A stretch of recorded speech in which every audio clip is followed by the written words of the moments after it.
All right, everybody. It is another live Friday edition of Coffee and Celtics. We got everything to recap the week on the Boston Celtics, news around the NBA, and look ahead to the upcoming weekend. Grab your cup of coffee. If you're live with us, make sure you get into the chat, and you guys know the deal. Let's lock in.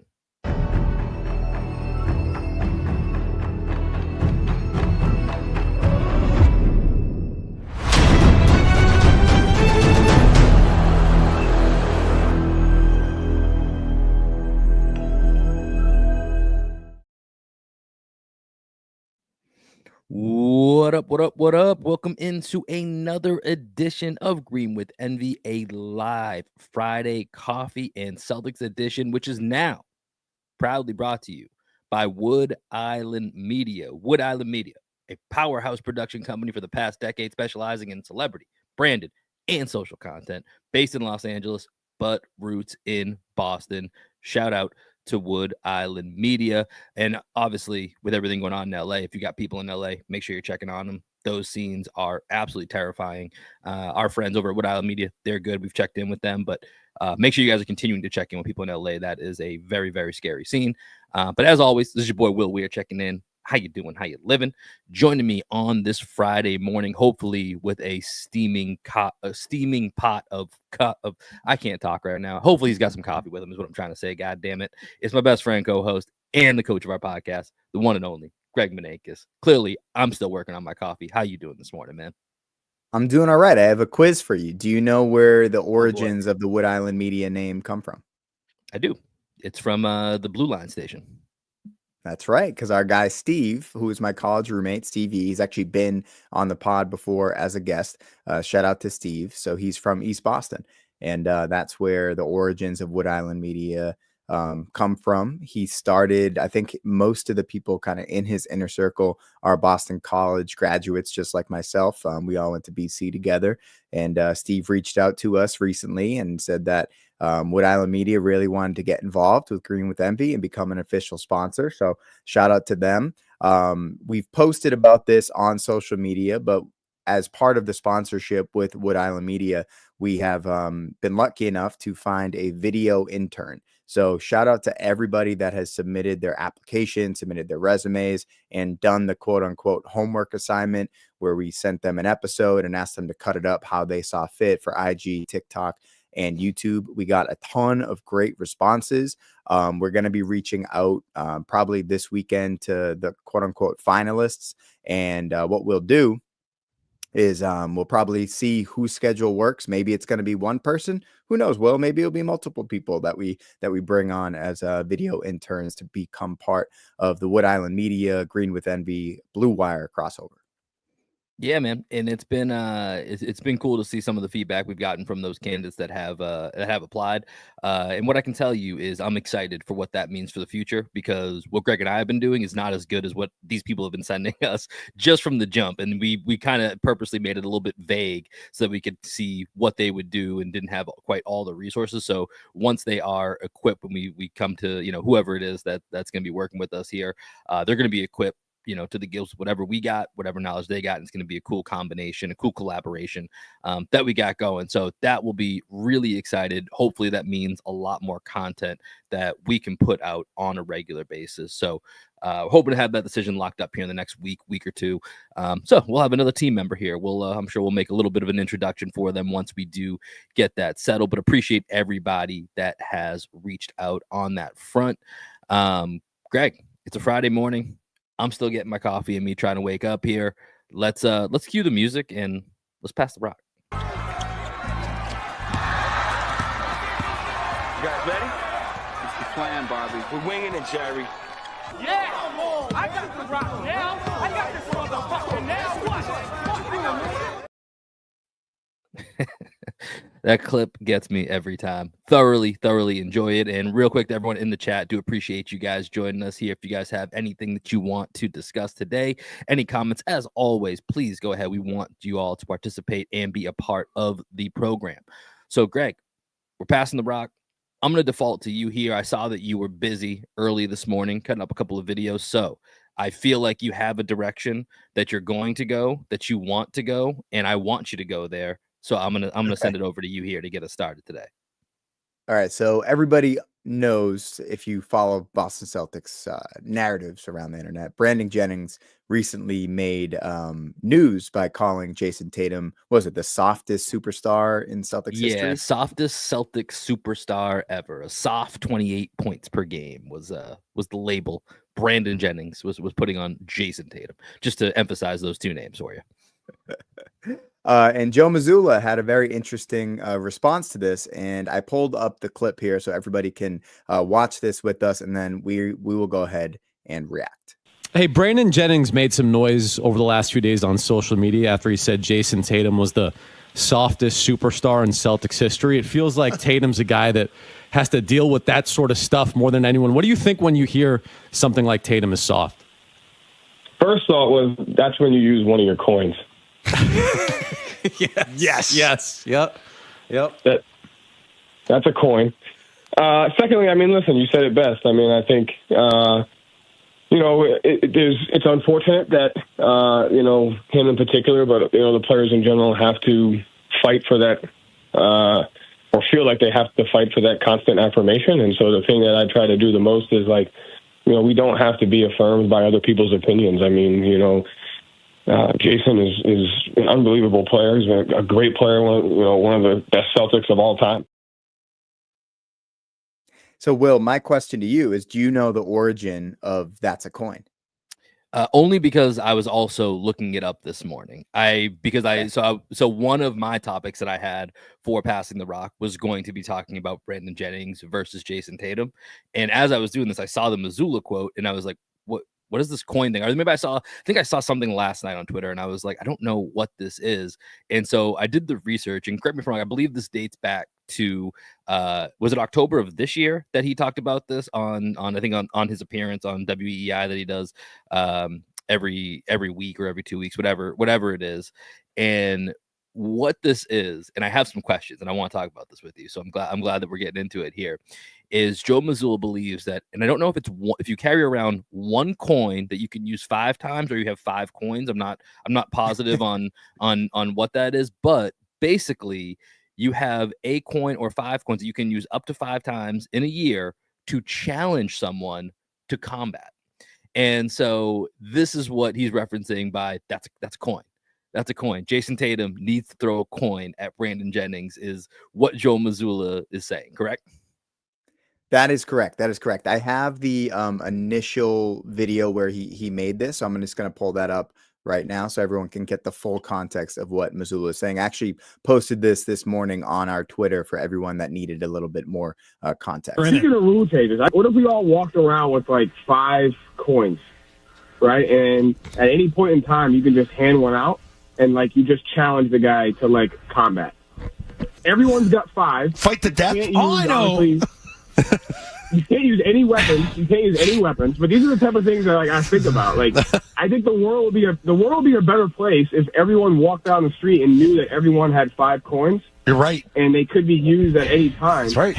You like, and if you do pull a coin on a guy and he beats you up, like that's your fault. Like you either gotta train harder or pick and choose your coins better. But you get 5 a year. 5 a year. Joe Mazzulla's utopia is a real violent place. Yeah. The thing that I love most about this whole thing is that Mazzulla referenced this a couple months ago after the trip to Dubai or Abu Dhabi. I always get those two places confused. I think it was Dubai. And he references it again 3 months later.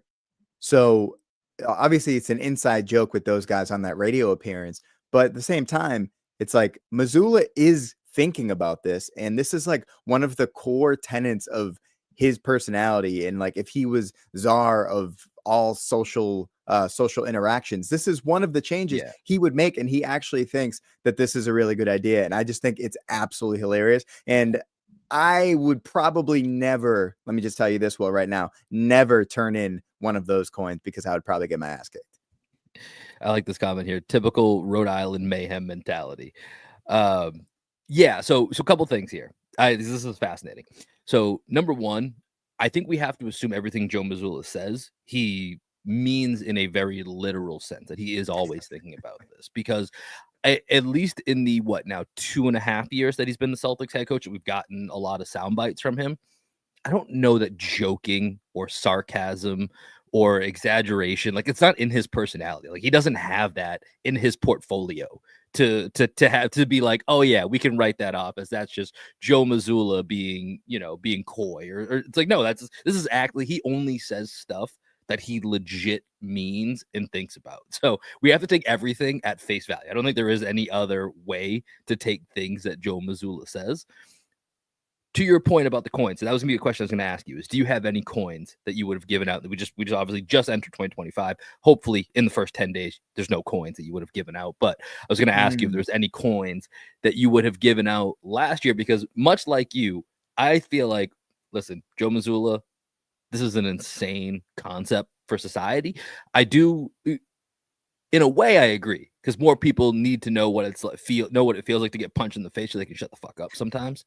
Like, I do think that is the thing that people that haven't either played sports or, ever been in, and not, I've been in like probably 2 fights. I've broken up many fights because I've been around a lot of fights, but like, and I know what it looks like. And I'm like, I don't want that.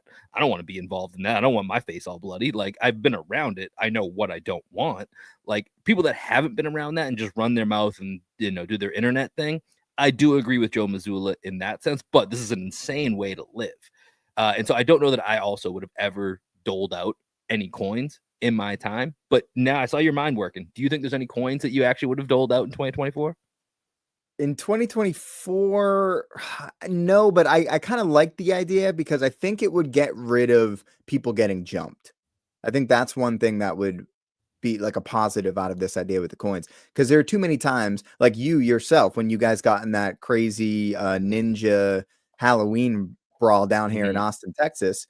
For the record, this is over a decade ago at this point. So I just want to clear that up for the audience. This is when we were like 20. Me and some friends out here were like 25. So, but a bunch of you got like blindsided and sucker punched, right? Yeah, so I think it would take sucker punching completely out of fighting.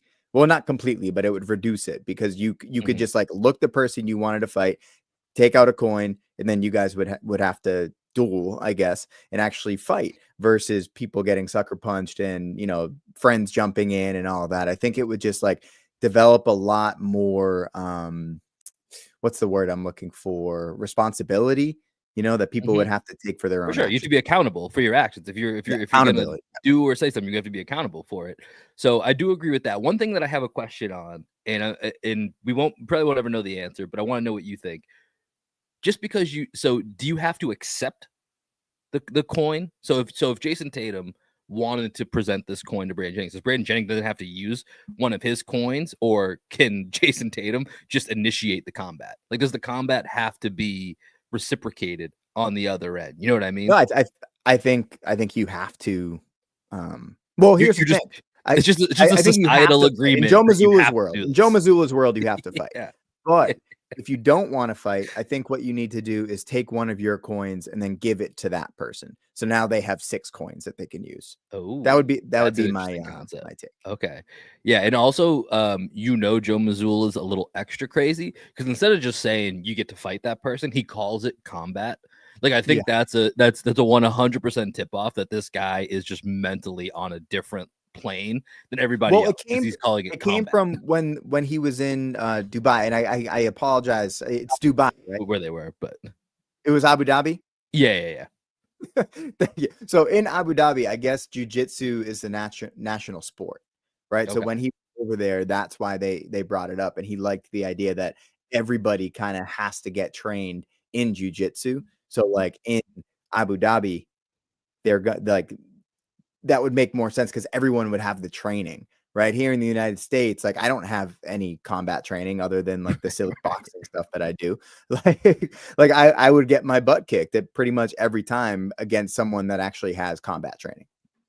Yeah, this is it's a wild concept. But yeah, use a coin. That's Joe Mazzulla's response to Brandon Jennings. And so, just talking about the Brandon Jennings comment, man, listen, we've had Josiah Johnson on this show way back in the day, King Josiah. He's very funny on Twitter. The rest of that show, Gil's Arena, they come up with the most batshit clips out of any. And there's a lot of shows out there that I feel like if you ever try to watch a full episode, it's unlistenable. You just can't do it. But the clips come out and you see them all the time. Gil's Arena is one of them. And between Gilbert Arenas, between Brandon Jennings, between your boy Rashad McCants, like, my God, some of the shit that just flows from that set is it's insufferable. And I don't understand how we got to this point of Jayson Tatum, who just led his team in points, rebounds, and assists for an entire playoffs and NBA Finals, won an NBA championship, defended 1 through 5. What we're getting to the point where he's soft. And if you listen to I listened to about 4 or 5 minute clip that I found this morning. Part of the reason that he's soft, Greg, according to them, is because he's quiet. I don't understand the correlation. To there. quote Lil Wayne, real G's move in silence like lasagna. Jayson Tatum, it's lasagna, man. Yeah, it's so subjective and so frustrating. Drew Hanlon also came to Jayson Tatum's defense on Twitter. His response: Brandon Jennings' career highlights updated. Number 1, 55-point game. Number 2, high school career. Number 3, Jayson Tatum acknowledging his dumbass take on Instagram. So yeah, Brandon Jennings, I don't know what's good with you, dog. I don't know why this is the fight that you're picking right now. And apparently they had to cancel whatever their most recent show was because of those fires in LA. But he even put out some messages like, man, I was about to cook today, assuming he's referring to whatever he was trying to extend his new 15 minutes of fame. Jayson Tatum, by the way, so soft. He's shooting 80% at the rim and just dunking on people all season long. Really soft. Yeah. And also, Jayson Tatum, go to the rim more. I do want that. That I will say. I want even more Jayson Tatum at the rim. With that, I'll take it over here to my pass in the rock right now. And I just wanted to give a quick, shout out to the Celtics going 3-1 on a West Coast trip that we've talked about for 2 weeks about how difficult this was going to be. And, I feel like, the second half against OKC definitely felt like a bit of a gut punch, just the way it went down. 27 points and a half is going to rock you, right? That's going to sting, no doubt about it. But when you really look at that entire trip, they're one half of basketball away from an elite trip that you're saying, okay, and I want to talk about the OKC Cleveland game from earlier this week because that was an awesome game. If you like basketball, hopefully you were watching that game because that game was really, really fun to watch and it was really high level. But I think if the Celtics have a better second half, you're still looking at that game like, cool, you guys are up there for contenders, but you're not the Celtics. They're one half of basketball away from that being the case. And so they finished a really tough trip, 3-1. Jayson Tatum wins Eastern Conference Player of the Week along the way. So, now that we've had a couple of days off, Celtics are coming home to Sacramento Friday night, New Orleans with Zion back. That will be exciting. Zion looks like he's kind of skinny, by the way. So we'll see that. Oh, he always kind of looks skinny when he first comes back. So we'll see if that stays. But now coming back home to Boston, I just want to remind the people that the vibe should be pretty high going 3-1 on that road trip in a tight time frame. I know Jokic didn't play against Denver when we played Denver, so that also takes a little bit of the air out. You just can't boast your chest as much about that win without Jokic being there. But 3-1, 4 really tough games on the road. This team is trending in the right direction. So I feel like there should be a lot of good vibes for the Celtics to feel about as they go into these couple of home games this weekend. Yeah, what were your thoughts on the Cleveland Thunder game? Yeah, let's get into it because that was my next pass in the rock. So we'll kind of make this a 2-for-1 here on the pass in the rock. Cavs are impressive, man. They're really, really impressive. I mean, we talked a lot about OKC in the last one, and I watched basically obviously all their game against the Celtics, them take down the Knicks in a comeback win. This game against the Cavs, I was, I haven't watched as much Cavs because I don't know, the Cavs for some reason they don't gravitate to my screen. They're not like my league pass. Like I don't always jump. Right, and it's you know what I think it is. Cool. I think it's something about their jerseys. I think it's like the aesthetic of watching a Cleveland game is just boring. Like it's very bland colors. It doesn't jump off the screen. It's I don't know. There's something about when I tune into a Cavs game that I just feel like I can do better. Like when I'm choosing a league. It's weird because the crowd is always great. The basketball is phenomenal. They've got stars. Right. It's just it's weird. Like, and Donovan Mitchell's so exciting. Darius Garland's playing his ass off. Evan Mobley is becoming the Evan Mobley that you and I have believed in over the last couple of years. It's almost like they have the Jared Allen wardrobe basketball issue, right? Right. Where Jared Allen Takes shopping at Old it Navy. takes on his personality instead of the other 3 guys, which should be the one that are the personality of that team for some reason. And I can't explain it because to your point, watching that, and I watched all of that Cleveland OKC game, they play phenomenal basketball, dude. We talked about this with when we previewed the first Cleveland Celtics game, right? Like I was really high on the Cavs if they made the Donovan Mitchell trade the last 2 years. I was like, this team, we'll see what happens playoffs, but regular season, this team's going to be top 2, 3. You guys watch. They have a look at their top 4. That's really hard to beat with that top 4. And each year they finish 4th, 5th, and they kind of whimpered out. And so this was the first year I was like, screw it. I'm not going in on the Cavs. They're going to be a 6 seed. They'll avoid the play-in, and then this is the year that everything has come together. Big shout out to Kenny Atkinson coming in, who was did phenomenal in his stint in Brooklyn. Now has been out as a head coach for the last couple of years with the Warriors, a few other teams. And he's kind of swaggy. I like him. He is Kenny Atkinson. Who do we think he's a combination of again? Kenny Anderson and Chucky Atkins. That's right. But he's a white guy. But watching this Cavs team, man, the ball moves. They share the ball very well. They're first in 3-point percentage and in field goal percentage. Like it does have a very Celtic-y feel to it. Like when I think, especially like last year when just it felt like everything was going in for the Celtics. Like this year, one of the biggest strains on the Celtics is that 3-point wise, they're shooting more threes even than they were last year, which they led the league, but they're middle of the pack this year shooting threes versus being second in the league with the highest volume last year. This year they're the highest volume but middle of the pack shooting. And so that's part of above the break threes. I think that's one of their issues.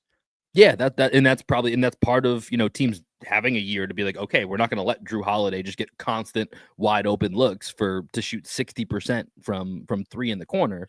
But when you watch the Cavs, like the Cavs move the ball really well, and I think the way Allen and Mobley and even Darius Garland's been really good. Like he finally cracked the All-Star top 10, which is insane that he wasn't on there. But Allen and Mobley in that OKC game specifically, all the way back to your original question.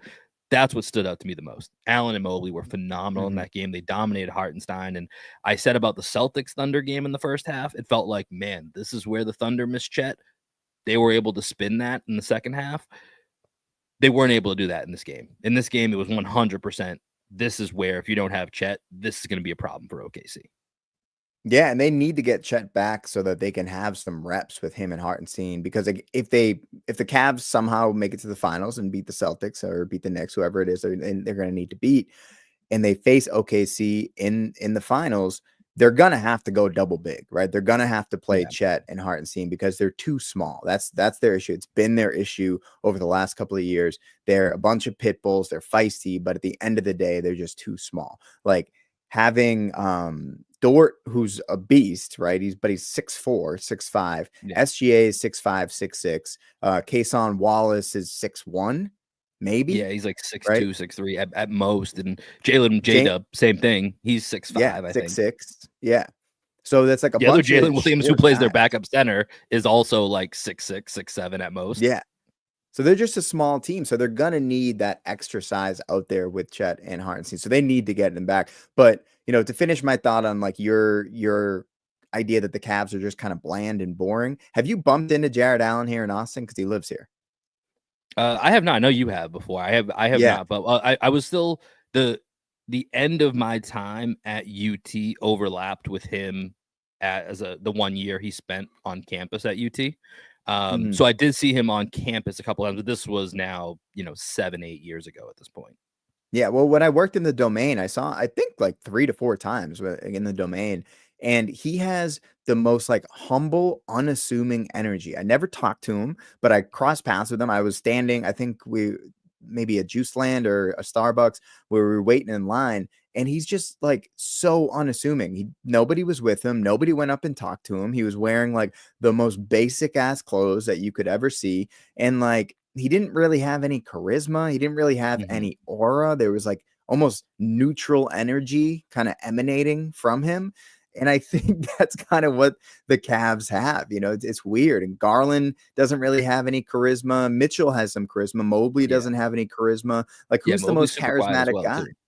Yeah. Yeah. Yeah, like it's a very strange team in the sense that, you know, if I were to like rank who we hear from, we obviously hear from Donovan Mitchell because he gets interviewed the most, right? And he's, he runs in the circles of Jaylen Brown and Bam and Jayson Tatum and all that. Like, so we know he has like those relationships. But other than that, the person we hear from the most on that Cavs team is probably fucking George Niang.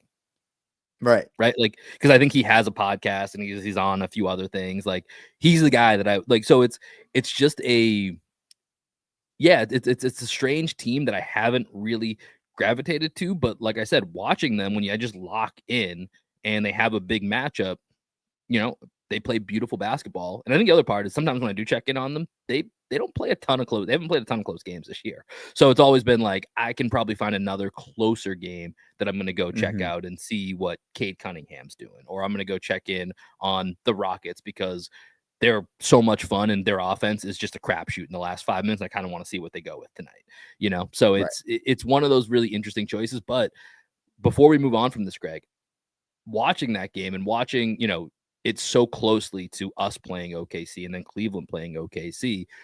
Has this changed how real of a threat you feel Cleveland is for the Celtics in the East?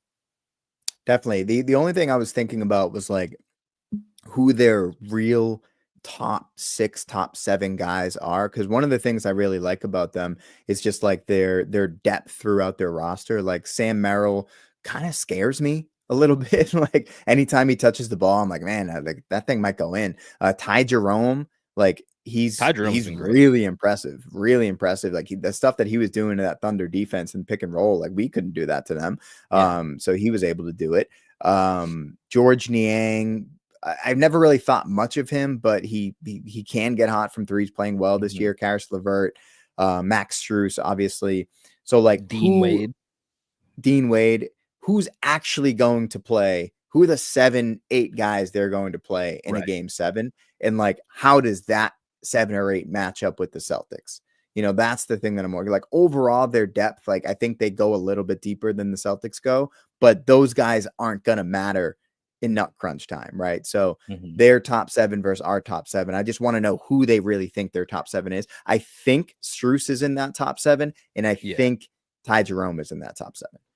Yeah, I'm with you. I think that's what it comes down to is who the 4 is. And then when it comes to who's that 5, 6, 7, cool, you have 5 options.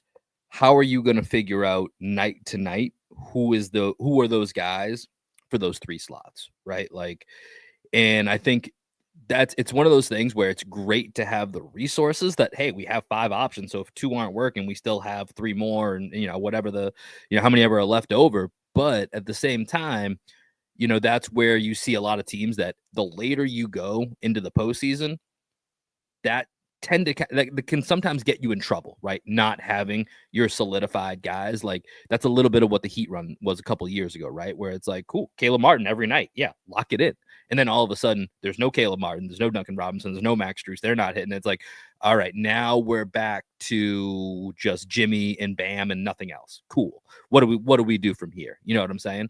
So I think that's where they could get in trouble. But we will have to see. Shout out to Steve on the East Coast. You guys should also making sure you guys are subscribing and becoming a member here. Shout out to you, Steve. Appreciate it, man. Greg, let's go over to you. You're next up on Passing the Rock. Okay, let's see. Where do I want to go with this? Just real quick, I don't want to spend more than 2 to 3 minutes total on this, Will, but you mentioned All-Star, so I just want to bring up the All-Star update. So I'm going to pull it up here on the screen.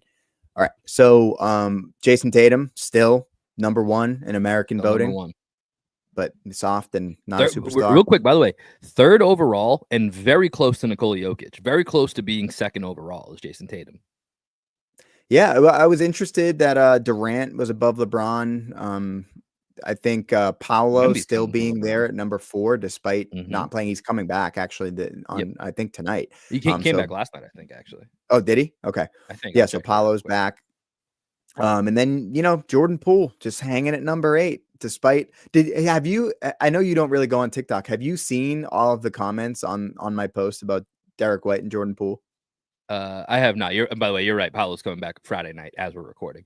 Okay. No, I have not seen this. Tell me, because I don't get I mean, Jordan Poole feels like LaMelo Ball light in the TikTok world is what my guess is. Yeah, people love him. People love him. They're just like so many. I'm assuming they're all like high school kids commenting on it, but they're all just like, if you're gonna start a team and you need someone to run your offense, like you go Jordan Poole over Derek White all day, every day. And I'm like, I mean, I guess like he's definitely like deeper in his bag, but if you want to build a winning team and maybe you already have a superstar, like Derek White's definitely the better teammate to put with a superstar than Jordan Poole is. If you want to win 15 games and have someone who might be able to put more fans in the seats, which is kind of what the All-Star game is about. Like, yeah, I get the argument. Like Jordan Poole is, I guess, objectively more exciting. He'll have more highlight plays than Derek White. But If you're a Jordan Poole stan, that might be a coin. I think we figured out that might be a that might be a coin. That might be a coin. Like I feel like I could beat up a Jordan Poole stan. Right. Exactly. Like that feels like a red flag, right? Like I feel like people like that's like a big social media thing. Red flag, green flags, whatever. Massive red flag. If you're a Jordan Poole stan, I don't think we can hang out. I'm sorry. I don't think we're gonna have a good time. I don't think I'm gonna enjoy you. I don't think you're gonna enjoy my company. I just think if you decide that defending Jordan Poole on the internet is where you want to take your life, it needs to be away from me. Yeah. No, I hear you. Also, any other thoughts on the All-Star voting? Not really, other than just our plea to vote Derek White did not work.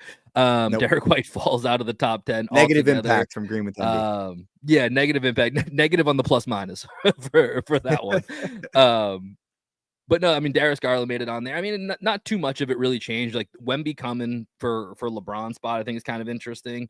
LaMelo continuing to be at the top. I mean, he's had a great statistical season. It's, to the degree, some of the Jordan Poole vibes. Like I respect LaMelo's game a little bit more than Jordan Poole's, I guess. But at the same time, I just don't know that it's winning basketball. I mean, the Hornets lose all the time.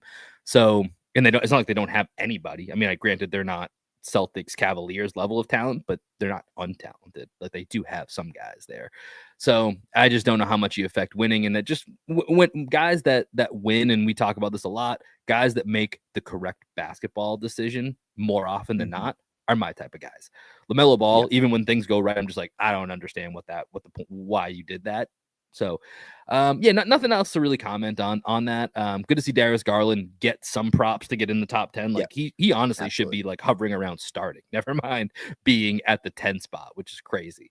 But yeah, I think Wemby trying to catch LeBron, JT continuing to be on the precipice of entering the top 2 conversation and being the number 1 US guy. Those are my big takeaways on that. Cool. I got my Jimmy Butler trade. You ready for it? Yeah, let's do it. All right. So Jimmy Butler to Memphis. This is what I've cooked up here.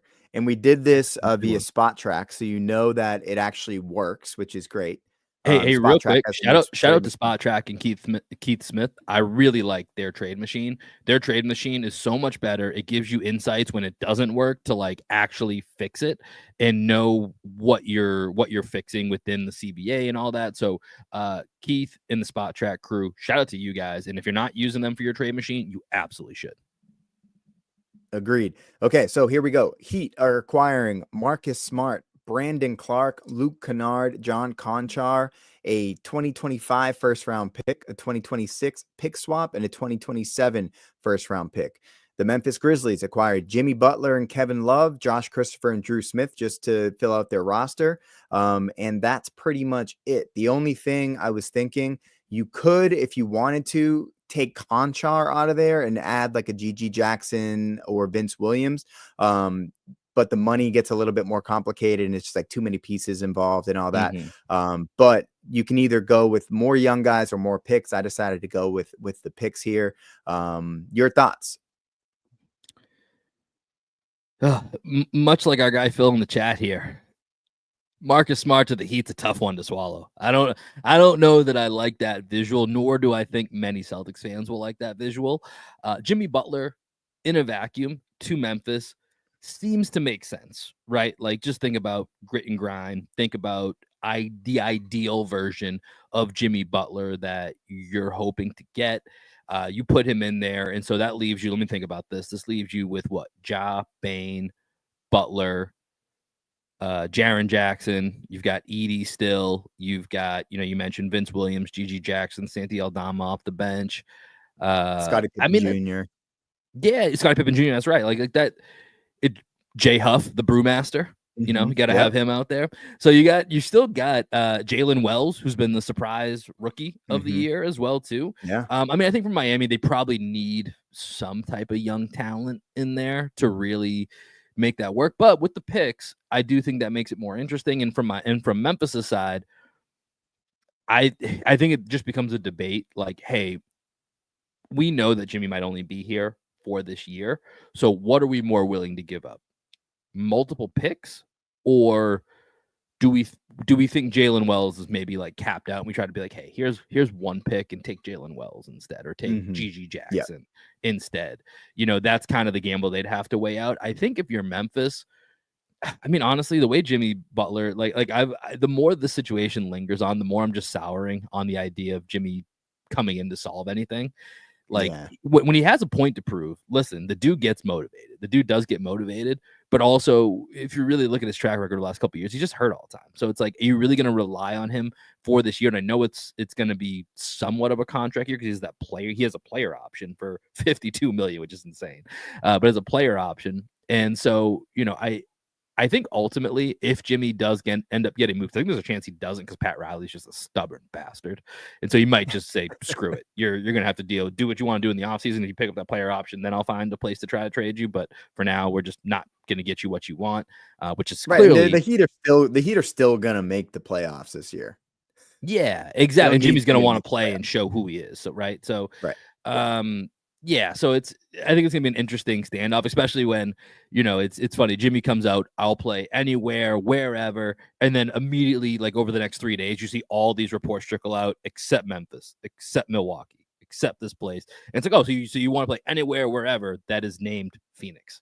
Like that's it. It's the only place you want to go to, and nobody wants the worst contract in the NBA, aka Brad Beal. Like no one wants to take that. So, and Brad Beal coming off the bench now. Yeah, maybe that works for them. Who knows? But I like the fit in Memphis. I think it's a little bit risky, but at the same time, like if you're Memphis and you really want to put yourself into the championship conversation, I think it's one you got to consider because, Greg, I thought about this the other day. So we know how great OKC is in the West, and we know overall the West is better than the East, right, with its depth. But if you were to think about who are the top 4 teams in the NBA right now, I think the first 3 are really easy. I think it's the Cavs, the Thunder, and the Celtics. But I think there's a good conversation that probably that fourth team might be the New York Knicks. It might even be, if you really want to get crazy, it'd probably be a little bit crazy to say the Milwaukee Bucks, but you could squeeze them in that combo. But the point being, Knicks are probably at the top of that conversation. And then the rest of the top teams in the West are like Houston, Memphis, Dallas, who's injured, like they're right in that mix. So it's like if you are Memphis, taking this shot does actually like make sense for, hey, we're kind of in a middling second tier of just like, I don't know, depends on your matchup and who you get. Like now, if you have Ja and Bane and Jimmy and Jaren as your guaranteed 4, you figure out the 5th based on matchup. It makes them a championship contender, in my opinion. Right. I don't think they're a championship contender as currently constructed. I think they're a really good team. I think they could take any team to 7 games, but I don't think they're good enough to win 4 rounds in the playoffs, especially when Ja Morant is as injury prone as he is. I think they just need a little bit more size. They need a little bit more toughness, and that's exactly what Jimmy Butler is going to provide for them. And then they're also getting Kevin Love in this deal as well. So just another stretch big you can throw out there. So I think it's a great move for both teams. I think Miami, they're bringing in guys that can still help them be competitive this year. Like every single one of those guys would probably play for the Heat and make an impact for the Heat. So they're getting 4 guys that will add to their team this year, right? They're getting 3 future assets, and they're getting rid of a cancer in the clubhouse. I think it works. And this is going to sound gross, but for whatever's left of Heat culture, Marcus Smart fits that. You know what I mean? Like he would, that sounds gross. It would look gross. I get it. But that would be something that if they still think they can salvage what's left of Heat culture, they'd want to be like, okay, let's bring in Marcus. He's a former defensive player of the year. We've got Hero, so he can, Hero and Rozier can be our offense. Smart will be our defense in the backcourt. We've got, Smart and Bam. That's our defensive tandem, and then we'll kind of work from there. So I like it. Brandon Clark's a good player. Yeah, I think there's some. Brandon Clark's really good, man. I like Brandon Clark a lot. Yeah, I think that's and also kind of feels like a Heat guy. It's the athleticism, defense, like that feels like that kind of fits as well. So I like that, Greg. I like that a lot. All right, let me go to my next pass in the rock here. And Greg, I'm not sure if you've seen this, but this upcoming weekend, tomorrow actually, Payton Pritchard is hosting a one-on-one basketball tournament at our guy Dana Barrow's basketball facility out there in Brockton. So in Stoughton. And so what I wanted to ask you, put aside all of your general injuries that I know you have right now, that I know are building up. So think back to whenever in the last year, whenever you think you were at your healthiest for playing basketball, if you were to enter this one-on-one tournament. So there's a middle school section for middle school boys and girls, and then there's adult men and adult women. It's a one-on-one basketball tournament. And I want to know, Greg, and here are the rules, just so you know, for the tournament. So it's double elimination, one-on-one basketball, 7-minute games, or game up to 7 points with a 7-second shot clock per possession. So I think that's important because that lets you know like just how long a game can actually go, right? Like it's not going to be this crazy offensive rebounds game. Does not specify that. It does say, and this is something I think is interesting, and I want to get your thoughts on it. If time expires and no one has scored 7 points yet, they flip a coin. One of the participants chooses heads or tails, and if they win, they get to pick whether they go on offense or defense. But here's the catch. If you choose to go on defense and get a stop, you win. Same, if you choose to go on offense and get a point, you win. So you choose whichever one. It's one possession if the game hasn't resolved itself, and you get to choose if you go on offense or defense. Correct, Steve. Dana Barrow's camp was fun as a kid. We also were there. But Greg, tell me, how do you think you could fare? And you know the Boston basketball scene fairly well. I know we've been gone for a while, but you were always more connected to it than I was. So for what you envision the competition might look like in your mid-30s age bracket, how do you think you're doing? If I'm in the mid-30s age bracket, I think I do. To be fair, it just says adult men, so I don't know if that also just includes like 23-year-olds that are clearly going to whoop your ass. I don't know. So let's just say 30 to 40. Let's pretend there's a 30 to 40-year-old range, and you're in there. How do you think you do? If I'm in the 35 and up range, I think I do pretty well. I think I win at least a couple. I already cut out my 5 years I added in there. Immediately from the jump. Yeah, I just have very much realized my basketball mortality over the last 12 months where like there's just certain movements that I used to be able to do that just don't happen anymore. And if they do happen, they're happening at slow motion speed. The jump shot's inconsistent. It's just the game's not there anymore, Will. I'm trying to get it back, but I've come to realize that 35 might be like I need to move into the next age bracket to still feel like the guy that I used to be on the court, where I felt like I could beat anybody one-on-one, to be honest with you. Like when I coached down here in Texas, when I was a young kid in my early 20s, I had some kids that could really freaking play that were like 6'3" to 6'5", and I would whoop their ass in one-on-one all the time. Like I would score on them every single time, which is around the time that I proclaimed I could beat Tiago Splitter in a game of one-on-one. So like that's the confidence that I used to have playing basketball. I am the least confident I've ever been with a ball in my hand at this point in my life. So I have no delusions that I could beat anybody in a game of one-on-one. This is kind of sad, man. This is kind of sad. I brought this up hoping that I would get the delusional competitive Greg that I know. No. He's dead, man. He's dead. Man, but Dad Greg has killed competitive Greg. Now he's soft, self-aware Greg. This is who Brandon Jennings was talking about. You're the soft one, not Jayson Tatum. This is who Brandon Jennings was talking about. Well, here's the thing. I did want to kind of talk about this because I'm 6 months into being a dad right now, and I've started to think about like, do I want to continue playing basketball in our four? Is it worth getting hurt and risking like a serious injury and not being able to play with my kid and things like that? And so what I've been doing is a lot more yoga. So there's this thing called yoga. There's a guy, I think his Instagram handle is Yoga Body. And what he has a 21-day called hip opening challenge that basically restores your basic range of motion. So like, have you tried recently to sit crisscross applesauce on the floor? I think a couple of weeks ago there must have been some like TikTok thing, but my wife was like, "Can you?" Well, I mean, I can do it, but like it takes me a while. But it's like, can you do it from standing into sitting? Like just in like Okay. basically one motion. Could not do it whatsoever. But like I can. I mean, I can sit crisscross applesauce, but like I gotta do some wiggling and adjusting Right. to get And there. like, do you feel like you have good posture when you're doing it? Are you like, No, but how I far rarely have down? good posture. My posture is something I'm Right. always working on. I fucking hate my posture. It's a thing. And also like, where are your knees in relation to the floor? How close to your pelvis are your heels? Like all these things that when you're a kid, when you're like 8 years old, you just like do it, right? You have no Right. range of motion issues. You can just sit however you want for It's as long natural. as you want. And recently I realized that I am just like stiff as a board. I cannot move. I'm not flexible anymore. So and I hurt my back as we've mentioned on the pod before. So I really wanted to just like recommit myself to like basic range of motion. I signed up for this 21-day hip opening challenge. I have the password and all that, Will. So if you and Lorena want to do it, we're only like 4 days in. So Danielle and I have been doing that at night. And then we've been doing yoga, like body activation in the morning. And I've been swimming as well. So I've been going to the sauna. I've been doing a lot of stretching, so on and so forth. And yeah, man, I just think that that's where I need to get before I even think about entering in a one-on-one tournament. I need to just figure out where my body is in relation to where my brain is and where my brain thinks things are going.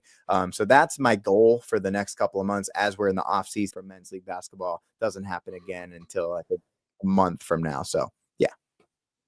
Man, this is good. This is gonna be a fun conversation. This is like a mortality check-in. Uh, man, you got me kind of bummed out here. I was excited to see you get a little boastful, and now I'm worried about our men's basketball team. We're gonna lose our point guard out here, man. This is taking a turn.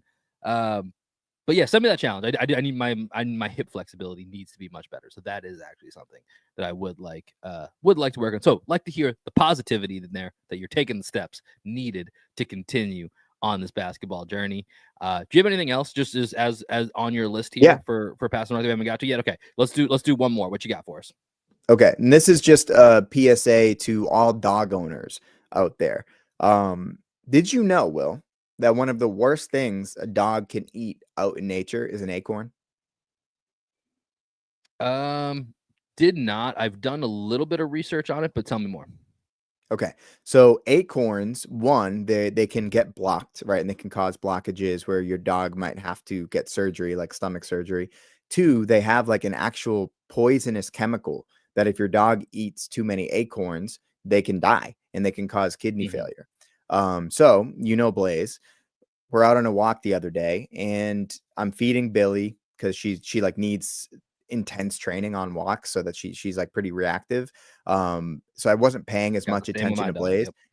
but I kept hearing him chewing. I kept like when I would give her a treat, I'd hear him chewing on something. I kept like looking over, like, dude, what are you doing? And then 2 nights ago, he was very sick. He was vomiting. He threw up all of his food. He didn't sleep the whole night. He was pacing. He did poop normally. So I was like, all right, like at least that's okay. But when I did my research into acorns, I found out that they're really bad for dogs. So we had an emergency vet visit and they couldn't get x-rays done because they couldn't put him under. And it was just like a Mhm. whole issue. But I wanted to alert everybody out there that you should not allow your dog to eat acorns because they're really bad. Blaze got very lucky. I took him for a walk just before we started recording this, and he pooped out the acorns, full acorns in his poop. I was able to find them. So he's good, thankfully. But, he being a 13-year-old senior dog, I think worst case scenario, I'm thinking this is it Right, again right, for right. Blaze, but he continues to be indestructible. He's okay. He's actually laying down right back there. So we're good, but dog owners, do not allow your dogs to eat acorns. Yeah, shout out to my boy Blaze. But yeah, I looked into this because we have a couple massive oak trees in my backyard, and so we do get a bunch of acorns that fall. And Taco, my dog Taco, I don't know if he was eating them or if he was just chewing them and then spitting them out. But I was like, same thing. I was like, I got to look into this. And I'd always like make sure once I noticed it, like, hey, get away from there. And he's also a little bit bigger than even Blaze. And so his iron stomach, at least for now, because he's 3.5 years old, he turns 4 in May. Like because he's so big, from what I read, it takes a lot of acorns to mess him up. To your point, everything you said is accurate. Like if you have a small dog, like Billy size, or the smaller you get, the older you get, the more compromised you get, the more of an issue it's going to be. So I'm always aware and try not to have him eat it. But I think luckily, if you have a bigger dog, and this is just like in general, his stomach has more room to process stuff the way that we would, and eventually poop it out if something is wrong, as opposed to it becoming, some type of failure. But yeah, acorns definitely, especially depending on age and size of your dog, do not let them eat it. I think that's the best thing to walk away from here is do not let them eat it. All right, Greg, I think we've done it again. Another successful Passing the Rock episode here on a Friday Coffee and Seas that is now brought to you by Wood Island Media. As always, we appreciate everybody for rocking with us here and checking in. To those of you that are in the chat, appreciate you joining us this morning. Celtics this weekend playing the Kings on Friday night, the Pelicans on Sunday. Greg and I will likely have something for you either Sunday night or Monday morning. So make sure that you guys stay tuned. And as we mentioned, we are taking applicants right now for our internship position. We have most of our final candidates that we're getting sorted here. So hopefully some more video content coming your way. Greg, any final thoughts here before we send it off to the weekend? Shout out to Landon. I'll just repeat this here. Stay flexible, everybody. All right, y'all. We'll catch you guys later. Have a great weekend and peace.